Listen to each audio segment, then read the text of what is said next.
안녕하세요. 월급쟁이 연금부자가 쓴 연금이야기2 저자이자 투자자산운용사 차경수입니다. 퇴직연금 DC 전환 시점에 따라서 퇴직연금이 퇴직금보다 3천만 원이 더 많을 수도 있습니다. 오늘은 퇴직금 제도의 맹점이 무엇인지, 언제 DC로 전환해야 퇴직급여를 가장 많이 받을 수 있는지 구체적인 사례로 알아보겠습니다.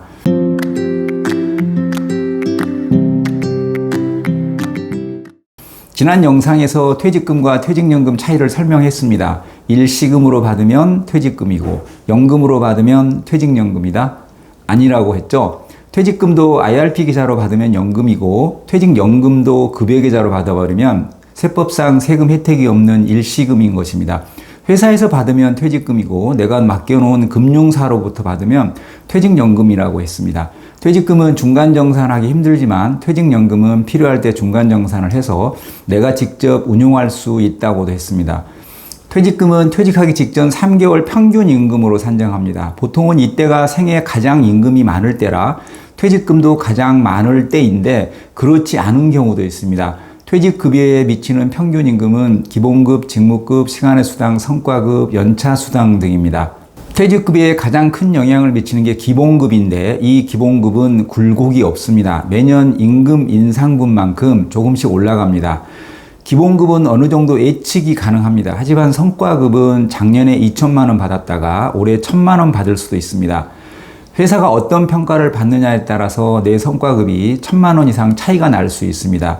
매년 받는 금액이 들쭉날쭉해서 성과급을 많이 받은 해에 퇴직을 하면 퇴직급여도 많이 받고 운이 없어서 내가 퇴직할 때 회사가 경영평가 D등급을 받았다면 많이 손해보겠죠.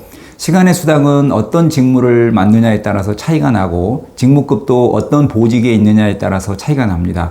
연차수당은 연차를 몇 개 썼느냐에 따라서 차이가 나겠죠.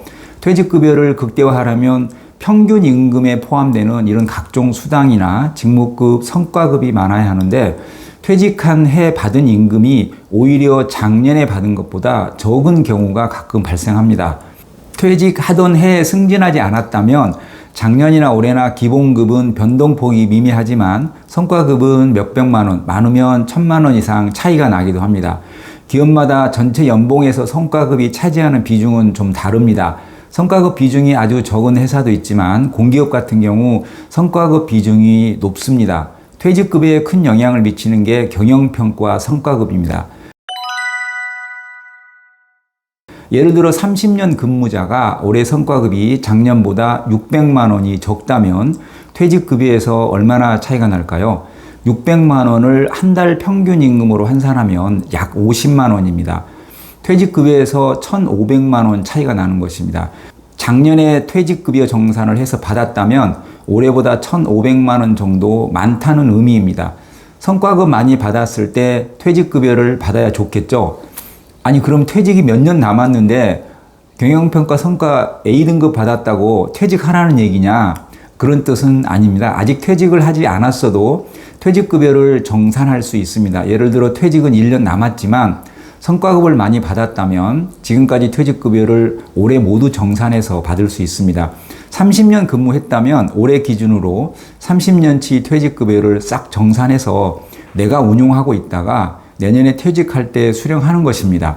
이렇게 미리 퇴직급여를 정산할 수 있는 제도가 퇴직연금 제도입니다. 퇴직금 제도라면 이렇게 미리 정산할 수 없고 선택의 여지 없이 무조건 퇴직하는 해 최근 3개월 평균 임금을 기준으로 산정을 해야 합니다. 예를 들어 퇴직연금에 가입하지 않은 A 팀장이 30년 근무하고 올 연말 퇴직한다고 가정해 보겠습니다. 작년에 경영평가에서 B등급을 받아서 성과급을 2,400만 원 받았는데 올해는 D등급을 받아서 1,200만 원 받았다고 가정하면 퇴직금에서 얼마나 손해볼까요?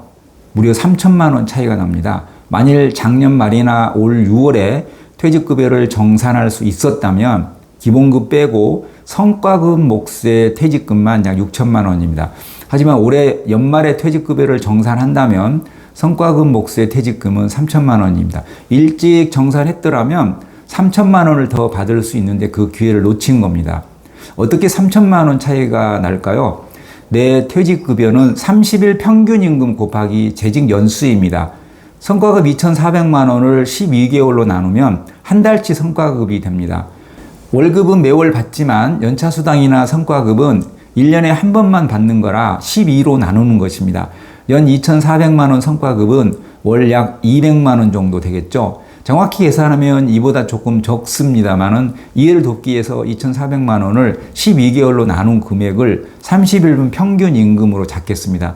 퇴직급여 계산 공식에 의해서 200만 원 곱하기 재직기간 30년 하면 6천만 원이 나오죠. 성과급을 연 1,200만 원 받았다면 월로 환산하면 월 성과급이 100만 원이네요. 100만 원 곱하기 30년 하면 3천만 원입니다. 성과급을 2,400만 원 받았을 때와 1,200만 원 받았을 때 퇴직금 차이가 3천만 원입니다. 꽤 크죠? 만약 A팀장의 기본급이 월 600, 성과급은 연 2,400만 원이고 아무런 수당도 없다고 가정해서 퇴직금을 산출해보면 30일분 평균 임금 곱하기 30년이니까 30일분 평균 임금만 구하면 되겠죠. 기본급 600만 원 플러스 성과급 200만 원에서 800만 원입니다. 800만 원 곱하기 30년 하면 퇴직급여가 2억 4천만 원이 되는 것입니다. A팀장이 성과급으로 연 1,200만 원 받았다면 30일 평균 임금은 기본급 600만 원 플러스 성과급 100만 원 해서 700만 원입니다. 700만 원에 재직기간 30년을 곱하니까 2억 1천만 원이 되네요.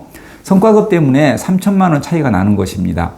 성과급과 재직연수, 기본급을 본인 거로 수정해서 계산해 보시기 바랍니다. 언제 DC로 전환해야 퇴직급여가 가장 많아질까요?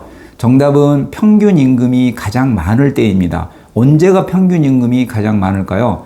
성과급과 수당이 매년 거의 변화가 없다면 퇴직 임박했을 때가 평균 임금이 가장 많겠죠.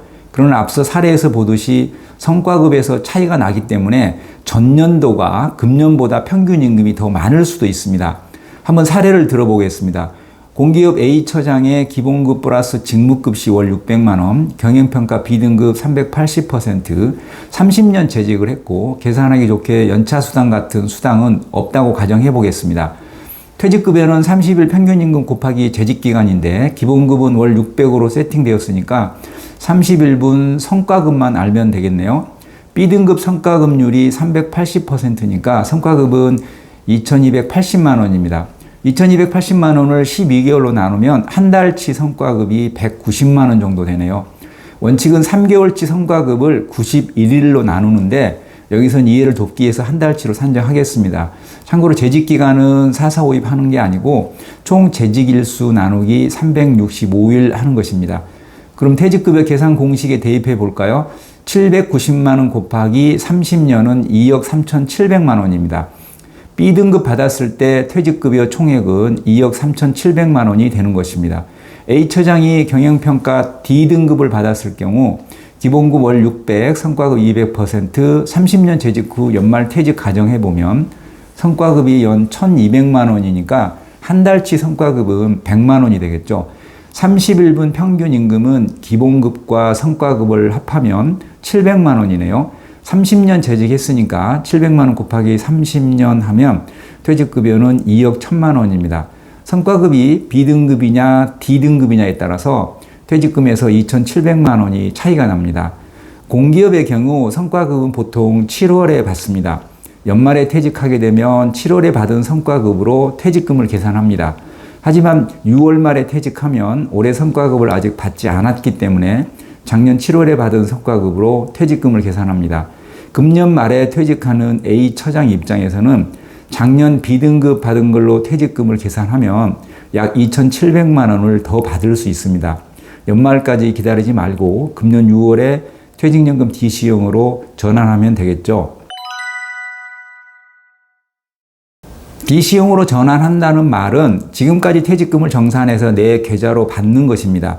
퇴직은 연말에 하지만 6월 말 기준으로 그동안 퇴직금을 정산해서 내 계좌에 담아두는 것입니다. 물론 내 계좌에 퇴직급여가 들어왔지만 퇴직하기 전에는 인출을 할 수 없습니다. 이렇게 DC로 전환해서 정산한 이후에도 퇴직금이 발생하는데 그 금액은 보통 6개월 단위로 내 DC 계좌로 입금시켜 줍니다. 그런데 퇴직연금 제도에 가입할 수 없는 퇴직금 제도라면 금년 6월 말에 DC로 전환할 수가 없어서 퇴직금 중간 정산을 할 수가 없습니다. 이게 퇴직금 제도의 큰 맹점입니다. 퇴직연금 가입 자격이 안 되면 이런 정보를 알더라도 눈뜨고 2,700만 원을 손해보셔야 합니다. 위 사례 A 처장의 경우 연말에 퇴직이라면 반드시 6월에 DC로 전환해서 퇴직금에서 손해가 없도록 해야 합니다. 퇴직연금에 가입할 수 없는 퇴직금 제도라 전환할 수 없다면 운이 맡기는 수밖에 없겠죠. 물론 반대로 작년에 D등급이었고 올해 B등급이라면 당연히 6월에 전환하면 손해겠죠. 이런 경우 그냥 퇴직하는 12월까지 내버려 두면 됩니다. 퇴직연금에 가입할 수 없는 사람은 이렇게 눈뜨고 손해보는 경우가 발생하는데 퇴직연금 가입 대상인 사람조차도 이런 메커니즘을 몰라서 6월에 DC로 전환하지 않아 손해보기도 합니다. 퇴직금은 퇴직한 후 받는 돈 이런 생각으로 아무 생각 없이 퇴직할 때까지 어떠한 조치를 취하지 않은 경우죠. 시간의 수당이 많아야 퇴직금이 많다는 건 알고 퇴직 직전 3개월 동안 시간의 수당을 늘리기 위해 노력은 하는데 성과급도 잘 활용해서 퇴직금을 극대화하시기 바랍니다. 이렇게만 보면 퇴직연금이 퇴직금보다 유리해 보입니다. 하지만 너무 일찍 DC로 전환해서 그 돈으로 위험한 금융상품에 투자해서 까먹는 사람도 있습니다. 가만 놔두면 퇴직할 때 목돈으로 받는데 너무 일찍 DC로 전환해서 손해보는 경우죠. 퇴직급여 운용 수익률은 증시 상황이나 본인의 운용 능력에 따라 다르기 때문에 그런 변수는 제외한다면 성과급 많이 받을 때, 직무급이 높을 때, 특이한 사정으로 시간의 수당을 많이 받았을 때 DC로 전환해서 퇴직급여를 정산하라는 게 핵심 포인트입니다. 그런데 DC로 전환해서 그동안 쌓인 퇴직급여를 정산받고 싶어도 아예 전환 자체를 할 수 없다면 규약을 변경해야 합니다. 규약은 보통 노사가 협의해서 개정하면 됩니다. 제가 볼 때 적어도 퇴직 5년 정도 남겨둔 사람은 퇴직금을 정산할 수 있는 기회를 주는 게 좋다고 생각합니다. 퇴직금을 미리 받아서 연평균 5% 정도만 꾸준히 투자 수익을 올릴 수 있다면야 신입사원 때부터 퇴직연금 DC에 가입해도 손해보지 않겠지만 장기간 연평균 5% 수익을 내는 게 쉽지 않습니다.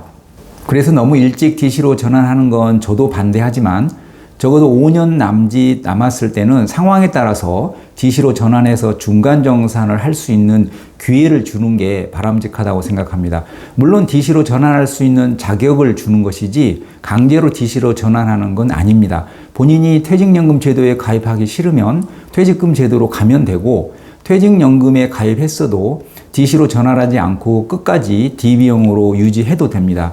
그러니까 퇴직금, 퇴직연금 DB형, 퇴직연금 DC형 중 본인이 선택하면 됩니다. 퇴직연금에는 DB형과 DC형이 있는데 DB형은 퇴직금 제도랑 똑같습니다. 회사가 운용하기 때문에 수익이 나든 말든 내 퇴직급여와는 관계가 없습니다. 하지만 DC형은 내 책임으로 내가 운용하는 거라 까먹으면 나중에 내가 받을 퇴직급여가 줄어들고 수익이 나면 퇴직급여가 늘어나는 것입니다. DC로 전환한 다음에는 내가 금융상품에 운용을 해야 하는데 펀드 같은 거 하기 싫다면 원리금이 보장되는 예금에 묻어두면 됩니다. 요즘같이 금리가 좋을 때는 예금도 3% 가까이 이자를 줍니다. DB형이 좋은지 DC형이 좋은지 답은 없습니다. 각자 처한 상황에 따라서 선택해야 합니다. 승진 기회도 없고 임금 인상도 크지 않을 것 같다면 DC형이 유리하겠죠. DC로 전환하지 않으면 연봉 인상분만큼 퇴직금이 늘어나고 전환해서 예금에 운용하면 3%씩 복리로 이자가 붙는 거니 어떤 게 이익이겠습니까? 연봉 인상률이 매년 3%가 넘는다면 DB형이 유리할 수 있지만 3% 연봉 인상이 어렵다면 DC로 전환해서 예금으로 운용하는 게 더 이익일 수도 있겠죠. 조금이라도 원금 손실 나면 못 견디는 사람도 많습니다. 이런 성향이라면 저축은행 예금이나 원리금 보장 상품이 답입니다. 3%가 넘는 원리금 보장 상품도 있습니다. 연 3% 정도는 이자가 불어나고 그 이자에 대해서는 나중에 연금 탈 때까지 세금도 한 푼도 안 냅니다. 나는 퇴직 몇 년 남지 않았고 승진할 기회도 없을 것 같고 매년 임금 인상 해봐야 얼마 안 될 것 같은데 마침 성과급이 그나마 잘 나왔다면 미련 없이 DC로 전환해서 저축은행 예금에라도 운용하라는 게 핵심입니다. 성과급이나 수당에서 차이가 미미하다면 이렇게 전환해서 운용하시는 게 훨씬 득입니다. 의사결정하시기 좋게 시뮬레이션을 해드리면 30년 재직하고 퇴직 시 각 평균 임금이 퇴직급여에 얼마나 미치는지 알아보겠습니다. 직무급 월 20만 원이면 퇴직금으로 600만 원입니다. 시간의 수당 월 50만 원이면 퇴직금 1,500만 원이고요. 성과급 월 100만 원이면 퇴직금 3천만 원입니다. 연차 수당 한 개 단가가 20만 원이고 만약에 25개 하나도 안 쓴다면 연차 수당이 500만 원이겠죠. 연차 수당 500만 원 타면 퇴직급여가 약 1,250만 원 정도 늘어납니다. 다른 데는 몰라도 퇴직 앞두고는 연차 수당도 관리를 하면 좋겠죠. 연금저축에 연 400만 원, IRP에 연 300만 원씩 넣고 연금 준비 잘 하시는 분들은 비교적 이런 정보도 많이 알지만 주변에 보면 이런 정보에 둔감한 사람도 많은 것 같습니다. 별것도 아닌데 퇴직금에서 1,000만 원 이상 차이가 날 수 있으니까 꼼꼼하게 챙겨보십시오.